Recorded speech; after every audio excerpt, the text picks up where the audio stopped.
Hey, a quick heads up that we are entered in the podcast awards and we could use your help over at podcastawards.com. We are entered in the very competitive news and politics category. And if we're going to have a shot against this national competition, well, we need your help. So your nominations are welcome in the news and politics category for us at Daily Detroit at podcastawards.com. And thank you.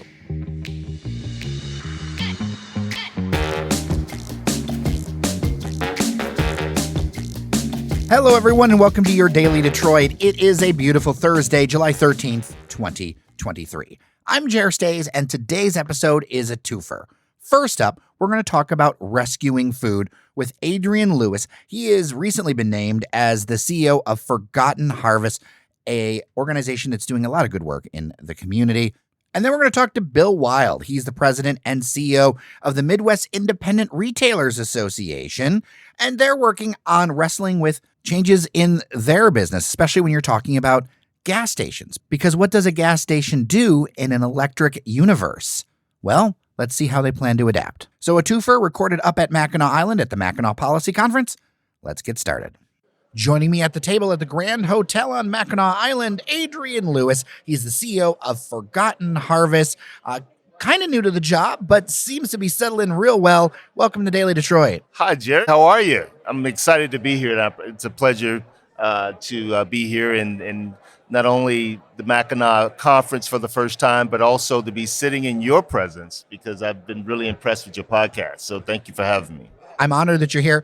If listeners don't know, actually, a mentor of mine was really involved with Forgotten Harvest in the past. So this conversation, I want to start it with I know these people and they do good work. And it's one of the reasons really why I wanted to talk to you, Adrian. So let's level set for people who don't know, what is Forgotten Harvest and what is the gap that it fills? Forgotten Harvest is a nonprofit organization with its mission specifically aimed toward closing the gap of food insecurity and waste.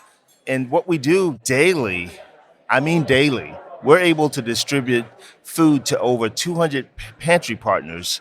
And for free, we rescue the food from our local, whether it be restaurants, whether it be retailers, manufacturers.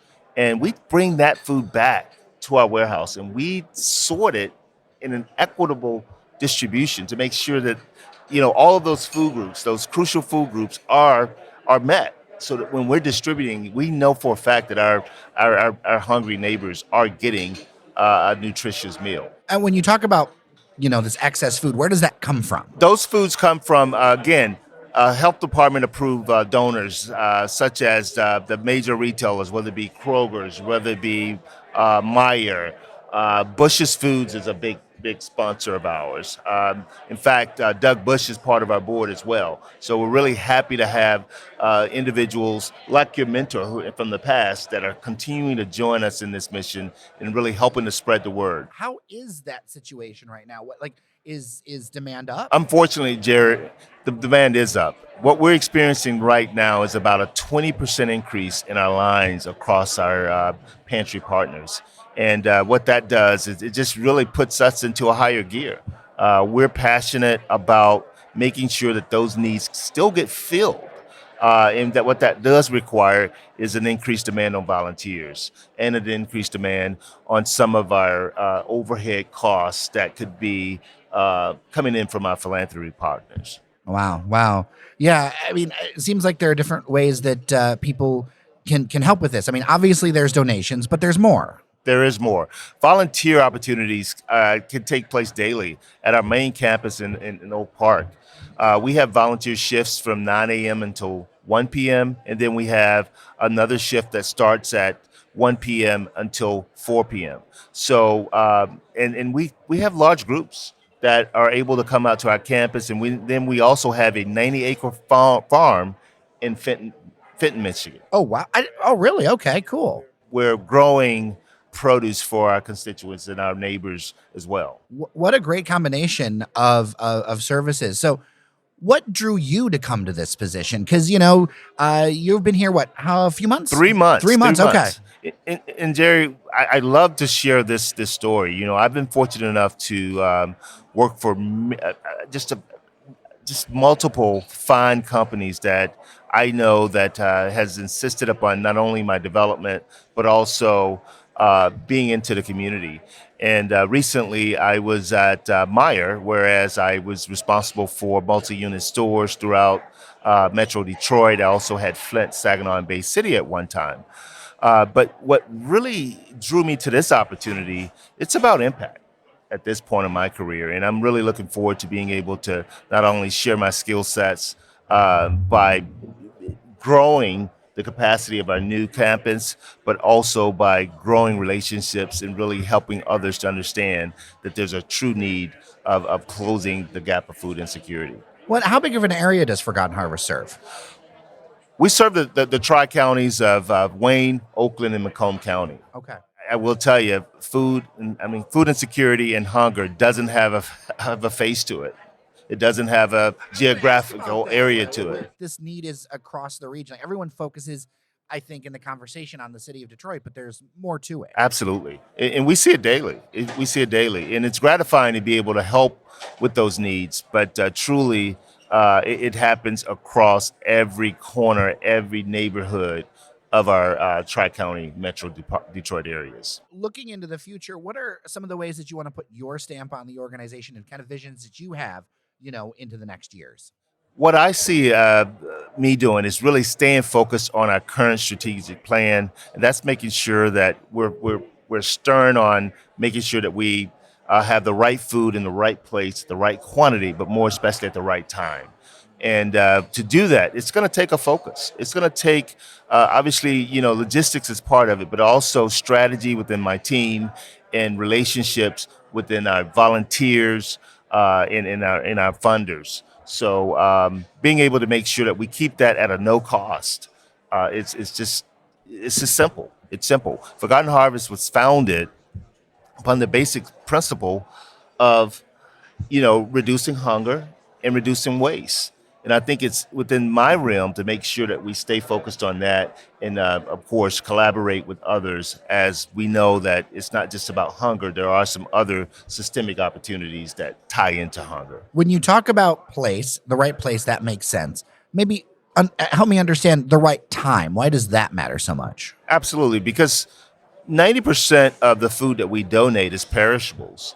And we're rescuing that food from, again, the many sources that I named earlier, and to make sure that that food is fresh, because we refuse to distribute things that are inedible or unsafe for our neighbors. So we want to make sure that we control that within our organization to make sure that, again, the freshest foods and the most nutritious foods meet our neighbors that are in need. If people want to know more, if they want to get involved, if they want to do one of these volunteer shifts, and maybe we're going to need to do something with our members or something like that to stop by and put some hours in. What can they do? I think it'd be fun. I would love it. And many companies do it, daily. Companies and individuals. Go to our website, forgottenharvest.org. And it's a very good website to be able to not only to sign up for volunteering, but also for any in-kind donations that others may want to participate in. And you just learn a lot about what we do daily at our organization. I'm really, really proud of the staff. I'm really proud of, again, what we're able to do consistently each and every day. Well, Adrian Lewis, CEO of Forgotten Harvest, thank you so much for your time today on Daily Detroit. I appreciate you. Thank you, and it's a pleasure. It's such a pleasure to be here. Before our next conversation, I'd like to tell you that Daily Detroit is brought to you in part by Orange Sparkle Ball. Are you struggling to implement innovation and change within your organization? With a unique human-centered innovation approach, Orange Sparkle Ball, or OSB, helps organizations break through roadblocks and pain points to achieve measurable results. OSB is not your typical consultancy. OSB's agile approach to innovation allows you to move quickly to action and achieve measurable pilot results. To learn how you can drive innovation and success in your organization, contact OSB today at hello@osb.co. That's hello@osb.co.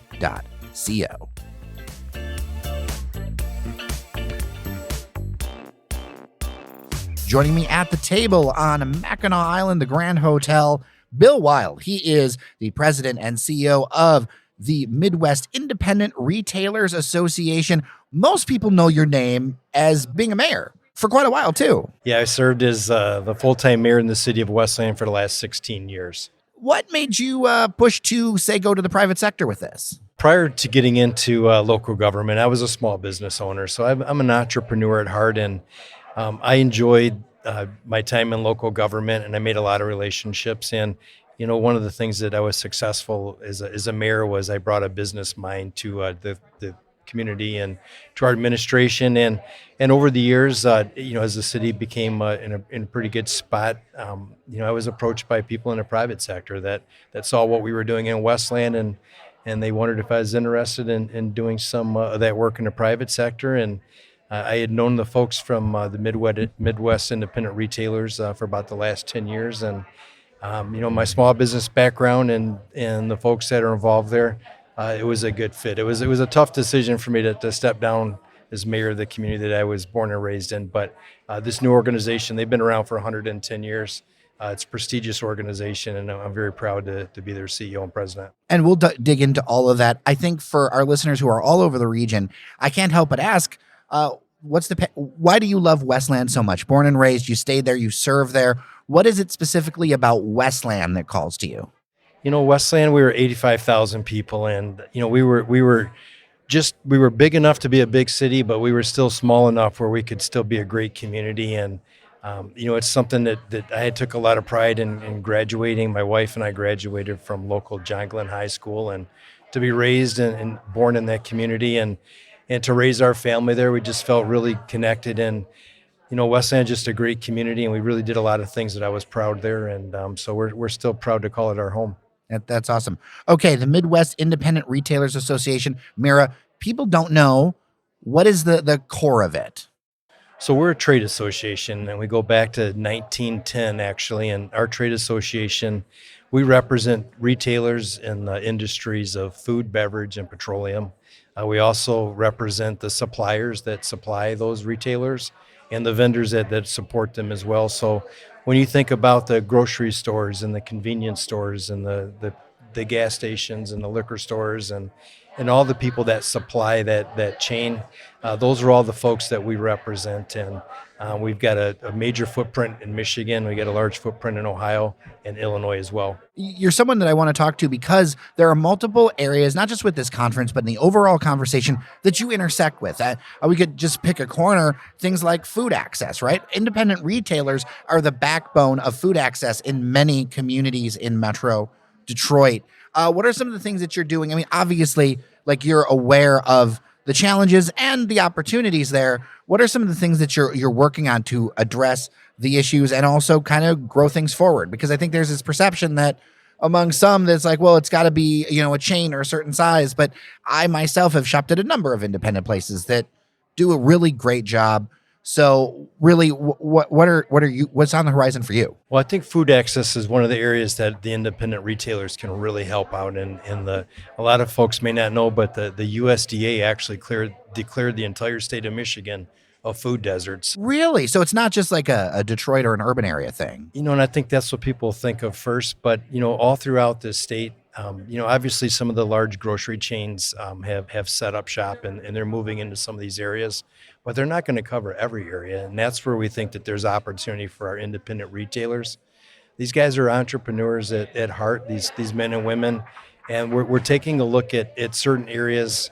We're working through the state legislature actually to create some grant money so we could actually encourage people that are already in these areas to expand their operations and add, fresh produce and grab and go foods, or maybe actually start to purchase vacant property and create new smaller grocery stores in these areas. So that's something we're going to be very active in talking more about in the future. I'm still wrapping my head around the idea that the state of Michigan is a food desert. Like, how do they define that? How does that play out, right? Well, I don't have all the data in front of me. I remember hearing that, and I was surprised as well, too. And in the city of Westland, we have several grocery stores, and so I was fortunate not to experience that in my hometown. But as I travel the state, it's apparent. I mean, especially as you get into northern Michigan, a lot of times you're buying groceries at dollar stores, and thank them for. I appreciate the fact that they're offering them, but that's definitely different than what we're used to, and people deserve more. So I think there's a huge opportunity there in the city of Detroit. There's a lot of projects that are being built, residential buildings that are going to try to attract retailers for maybe some of the bottom floors, some of the space to kind of service those housing units. And you're not going to see the big chains step in and take over, 10,000 square foot or 5,000 square foot. But these independent retailers, these are entrepreneurs.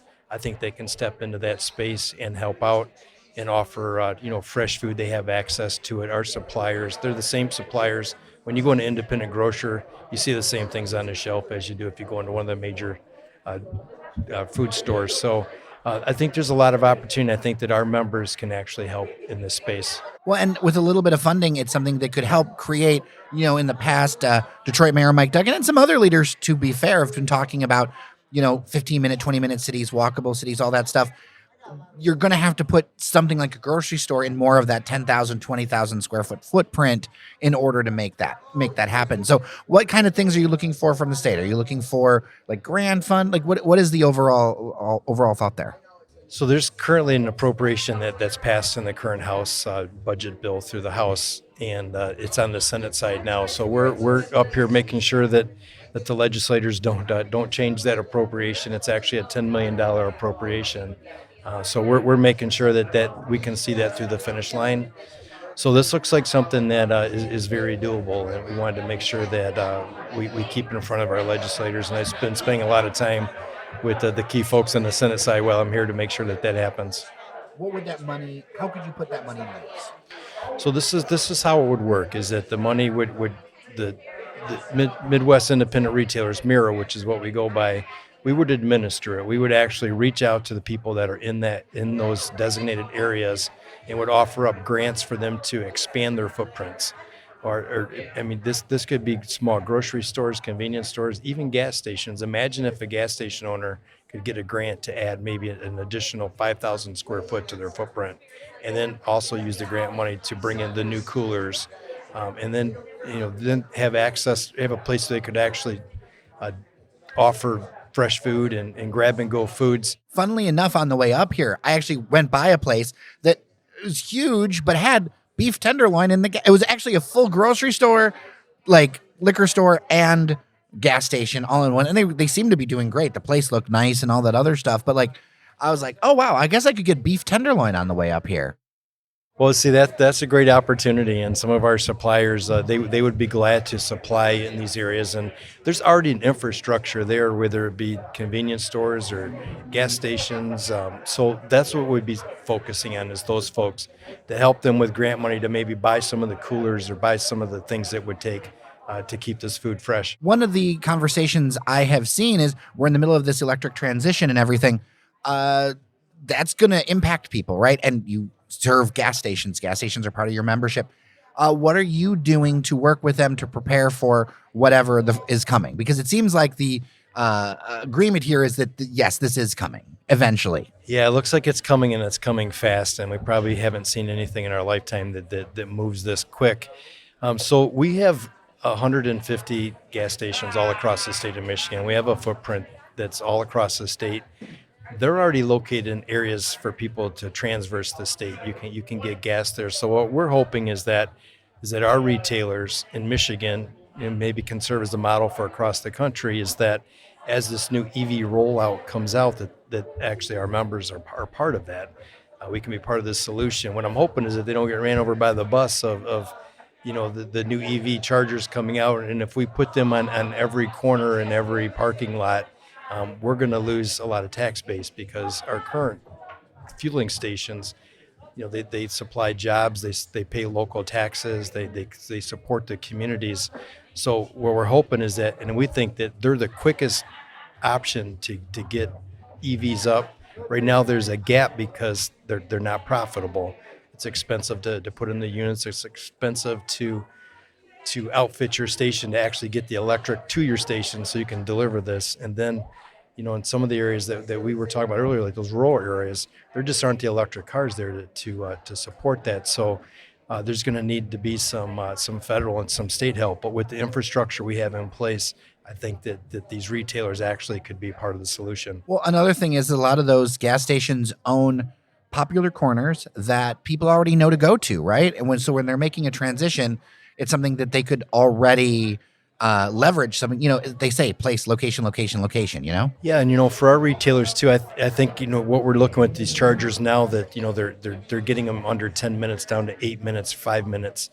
For some people in certain areas, that's not going to be fast enough. But for our retailers, that's actually a good time. If it takes 5 or 8 minutes to charge your vehicle, while you're there, you're going to come in and you're going to spend some money, and it'll help the retailers. It'll help them to remain profitable.